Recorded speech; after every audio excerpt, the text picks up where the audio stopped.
23, verse number 6. Now go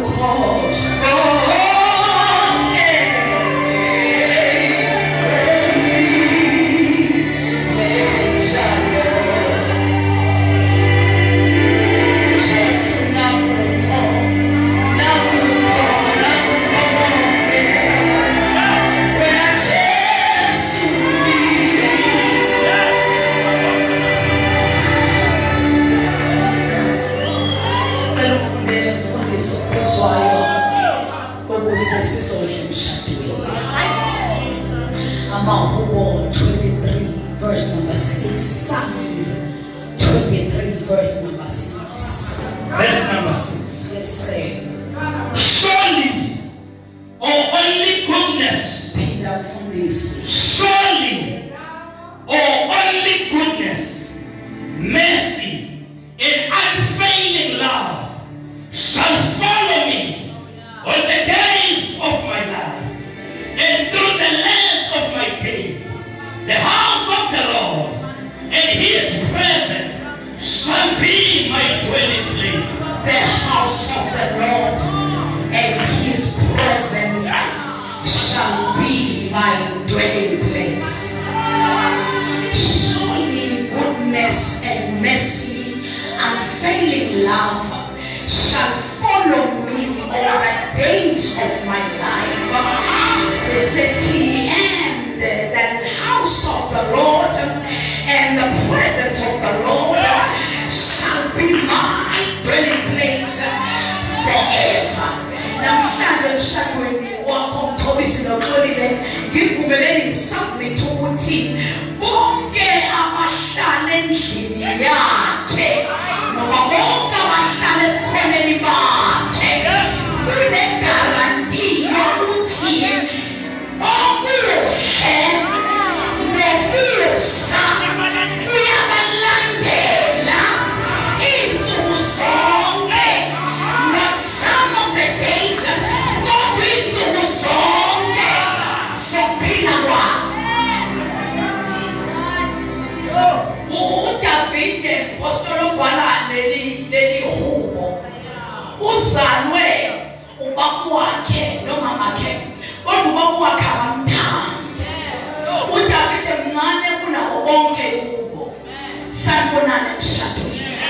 Umemncane nabo bonke kubo kodwa uDavide uyena oyiswa ekwaluseni ngoba la ekhaya ubaba kamthandi.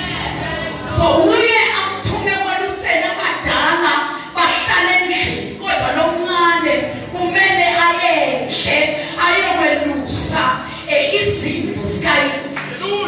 Kuthiwa-ke uDavide njalo ubesekwaluseni.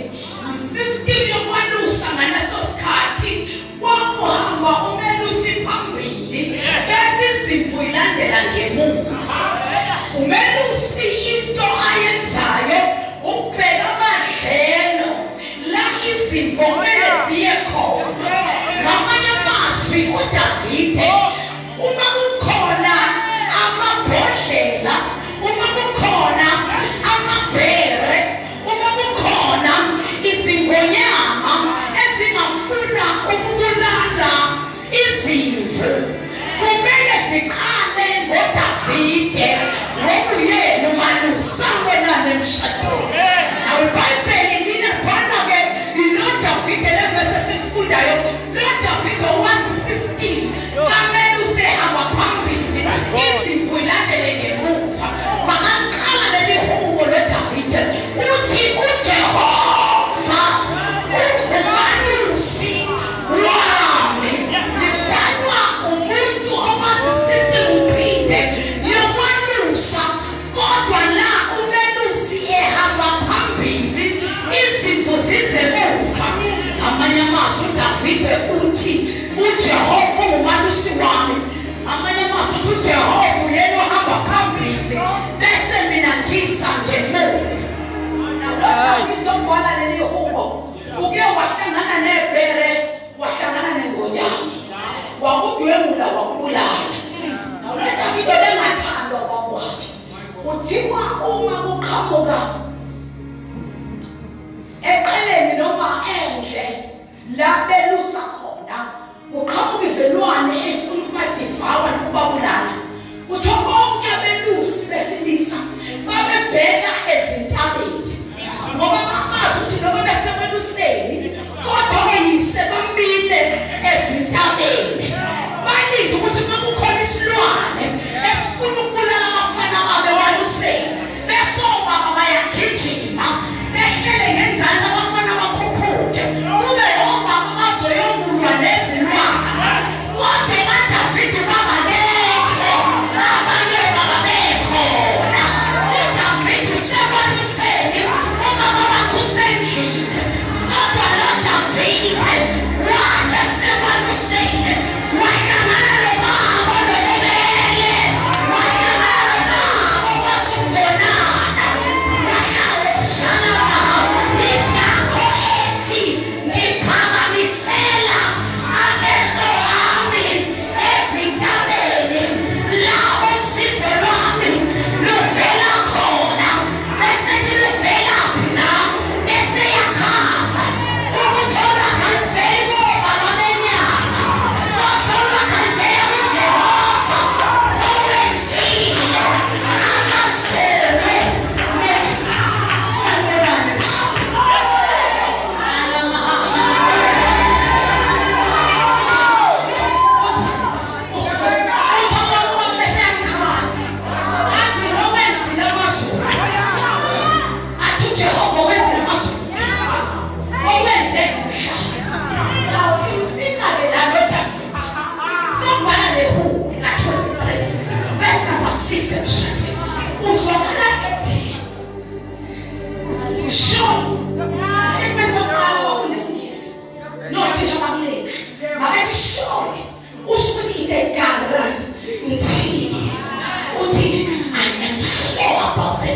he said, not by faith. He's not saying, I believe. He's not saying, I believe goodness and extra glory. But he's showing. Now David is saying, send graduating. Believe in your call.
Nkulunkulu makuhleli ebukhoneni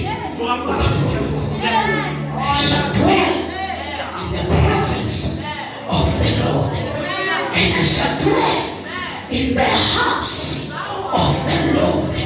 They are benefits of dwelling in the presence of the Lord.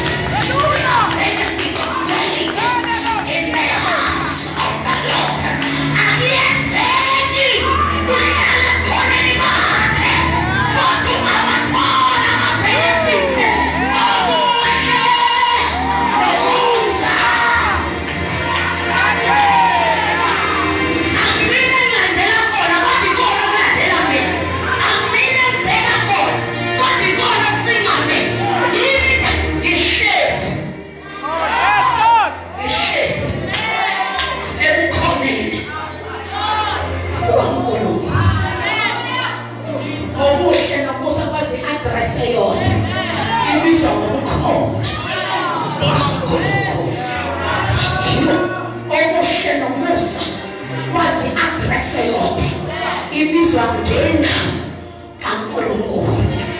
Let me tell you, it's another another thing ukuba nezinto.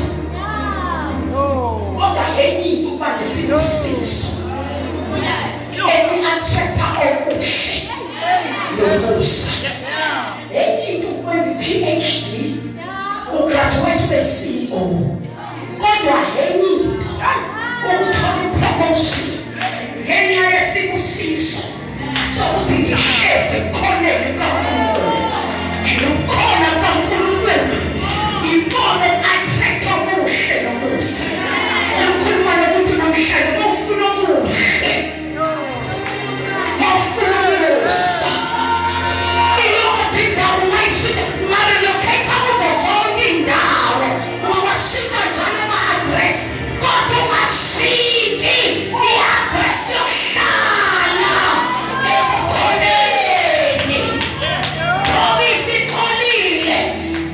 Ningawashintsha ama-address. Nivumelekile. Othola umuzi wenu. But don't change this address. Ebizwa ngokukhona kukaNkulunkulu. Le address ayishintshwa ngisho. I-life ingasayenzi sense. Kodwa ngoba uhlala ebukhoneni, kukhona okunikeza isense. Le address ayishintshwa. Noma ngabe zonke izinto oyithandayo kungathi ziyakulahlekela. Ayishintshwa ngoba the word house, it represents provision. So once I'm still in the house, there is still provision. But if I'm still in the house, there is provision. As long as the word house, it represents security. If I'm still in the house, I am secured. Left, right, and center. Left, right, and center. But I'm in the house. If I'm in the house, I am secured.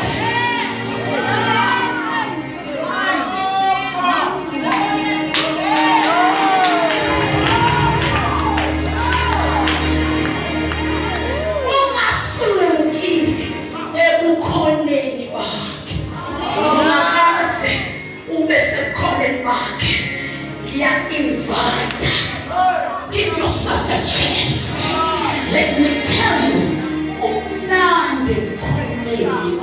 hallelujah. Yonke provision oyifunayo isebukhoneni bakhe. Yonke security oyifunayo isebukhoneni bakhe. Uyenzeka ukuthi ube nakho, kodwa unganalo ebusuku ngoba you are not sure if it is secure. Kodwa ngoba wasebukhoneni bakhe, ulala njengomntwana omncane because security is guaranteed. Ebukhoneni bakhe. If you have disagreements, I talked to you for almost a month. If you have disagreements, kufanele nibe nama-disagreements nabantu. Kodwa ama-disagreements awangasikhiphi ebukhoneni bakhe. There will be times in your life when life will change. But any change of your life,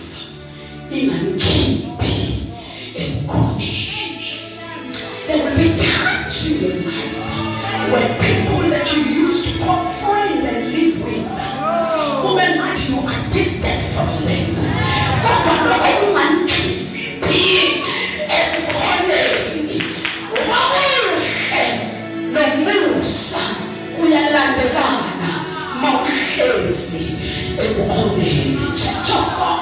I don't care what people say, what you believe, but let me tell you one thing. Oh, good.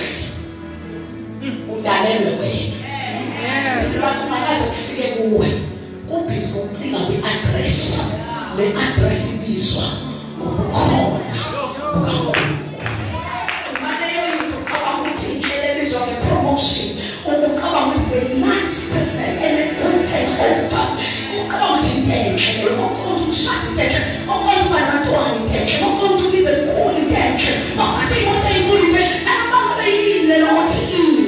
Impela idalelwe wena. Yini ngakaze ufundise ifike empilweni yami.